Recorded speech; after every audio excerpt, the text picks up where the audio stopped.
Good morning, dear students. Today we will start with the new chapter, that is electrochemistry.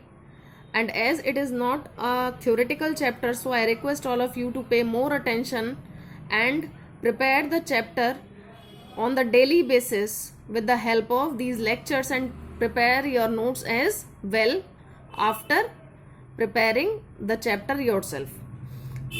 So let's see what is electrochemistry. Electrochemistry is that branch of chemistry which deals with the interdependency of a chemical change to the electrical energy in a redox reaction.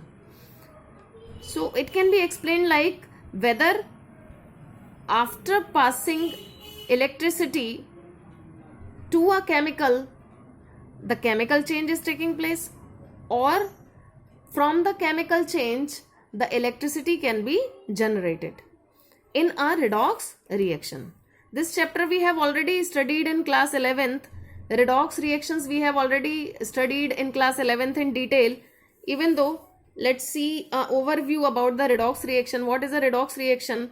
We can explain it with the help of this common example, that Zn plus CuSO4 gives ZnSO4 plus copper. Here we are able to see that Zn is in zero oxidation state, and from zero oxidation state it oxidized to give +2 oxidation state. Here it is being oxidized and form the aqueous solution by getting +2 oxidation state, while copper is being reduced. So here we are able to see 0 to +2 oxidation state means oxidation is taking place, while in case of copper from +2 oxidation state it is getting 0 oxidation state. It means reduction is taking place here. And as the species which is getting oxidized is known as the reducing agent, because by getting oxidized it reduce other, that's why it work like a reductant or a reducing agent. And copper sulfate work as an oxidant because by getting reduced it oxidize the other species, so it work like a oxidant. So we may say that a redox reaction can be subdivided into two halves, in which one is the oxidation half and the other is the reduction half. So a redox reaction may consider two half reactions, one involving oxidation. Oxidation means de-electronation, that we have already discussed in class 11th, means loss of electron taking place in case of oxidation, while in case of reduction gain of electron is taking place. So electronation process is the reduction process and de-electronation process is the oxidation process. So you may say, you can divide this reaction into two halves. The oxidation half is from zinc to zinc ion by de-electronation. So Zn gives Zn2 positive plus 2 electron is the oxidation half, and copper ion getting or being electronation reduced to copper. So this is the overall reaction, that is a redox reaction, in which we see one is getting oxidized and other is getting reduced. So we are to discuss the electrochemistry in these redox reaction. So this electrochemistry can be broadly categorized into two types. The first one is the conversion of chemical energy into electrical energy.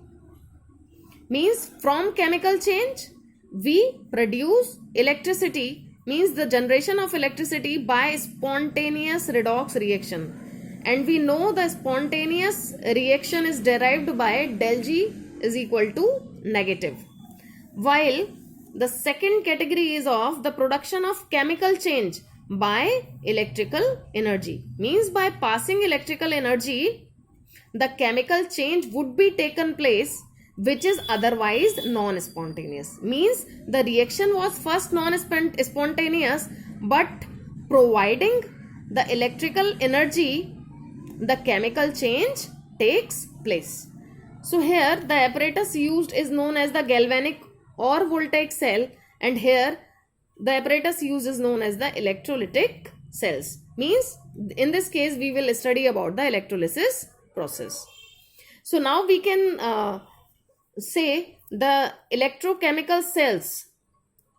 These are the arrangements used to bring these conversions. These two conversions are being taking place by the arrangement. They are known as the electrochemical cells, and on the basis of these two categories we can subdivide the electrochemical cells are of two types: the galvanic cell or voltaic cell, in which we will convert the chemical change into electrical energy, while the electrolytic cell, in which we are to do the chemical change by providing the electrical energy.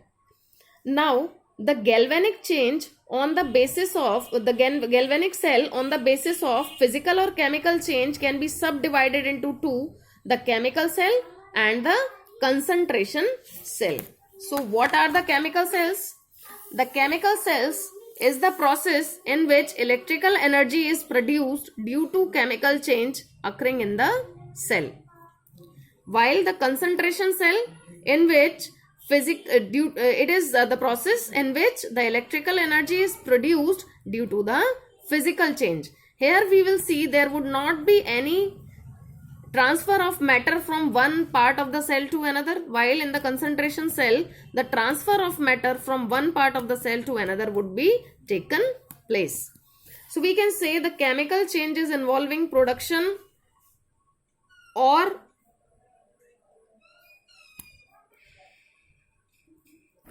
So the chemical changes involving production of electricity or conversion of electricity are called electrochemical changes. So let's first discuss the electrolytic cell and the electrolysis process.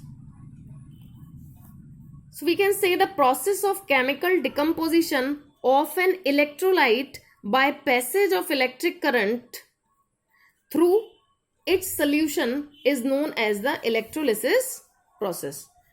To the electrolytic cell, we have already discussed that what is the electrolytic cell. In the electrolytic cell, what will happen? The electric current drives a non-spontaneous redox reaction. Means we are to produce a chemical change with the help of electric current. So in the process, we may also say the chemical change occurring at electrodes when electric current is passed through electrolytic solution, which either be aqueous solution or the molten state of the electrolyte, is called electrolysis. For the process, we are to take this kind of apparatus in which we are to take a glass vessel having either the electrolyte in its aqueous solution or in its fused state. Two metal electrodes are dipped in the electrolyte, appropriate electrolyte, and it is being connected to a battery. The electrode that is connected to the positive end of the battery is known as anode, while the electrode that is connected to the negative end of the battery is known as cathode. So now when the electricity is passed, the negative ions of the electrolyte start moving towards the positively charged electrode and would be neutralized. In the similar manner, the positive ion of the electrolyte will move towards the negatively charged electrode, means cathode, and get neutralized. As the negatively charged electrode will move towards anode, that's why they are known as the anions, while positively charged ions move towards the cathode, that's why they are known as the cations. So the both kind of ions will get neutralized, and this conversion of ions into neutral species at their respective electrode is called the primary change. And by the primary change, the product formed is known as the secondary change. So we may say the product formed as a result of primary change to form final product is known as the secondary change.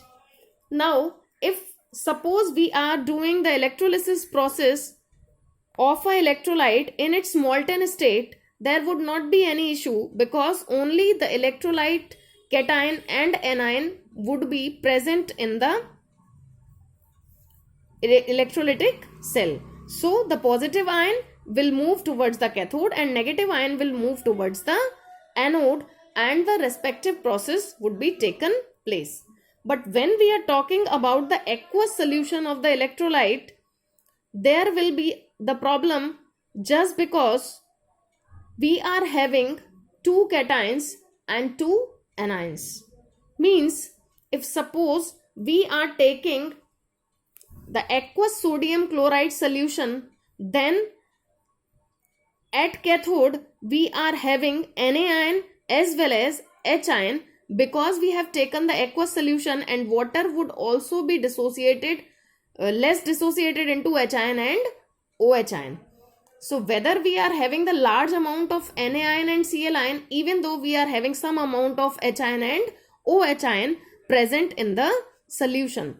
So it is to be decided that whether Na ion will get deposit on cathode, or H ion will get deposit on cathode, or Cl ion will get deposit at anode, or OH ion will get deposit at anode. It can be understood with the help of preferential discharge theory. So what is the theory about? According to the theory, if more than one type of ion, as I have told you in case of aqueous sodium chloride solution, are attracted toward a particular electrode, then one discharged is the ion which require least energy. So which require least energy will be deposited to the particular electrode. So the potential at which an ion is discharged or deposited on the appropriate electrode is known as the discharge or deposition potential. So we have to decide the discharge potential or the deposition potential required for a particular ion on a particular electrode. So which of the two ions will get deposit? It depends on the two factors. Most probably the first one is the relative discharge potential, and the other is sometimes on the material of the electrode. It depends on the two things, the discharge potential and the electrode used during the process, whether we are to use the inert or non-attackable or attackable electrode for the process. That we will discuss later on with the help of some examples. So let's see, if we are talking about cathode, so that is to be remember that at cathode only reduction takes place. Why it is so? Because cathode is negatively charged and the positively charged ions will move towards the cathode, and when the positively charged ion will move, they will take electrons, means electronation process would be taken place to get neutralized.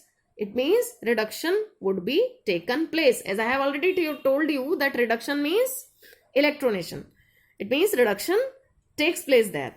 So we may say that the ion with greater reduction potential will be reduced. But obviously if we are seeing two ions, so which is having greater reduction potential will reduce first. So here we have written the increasing order of deposition: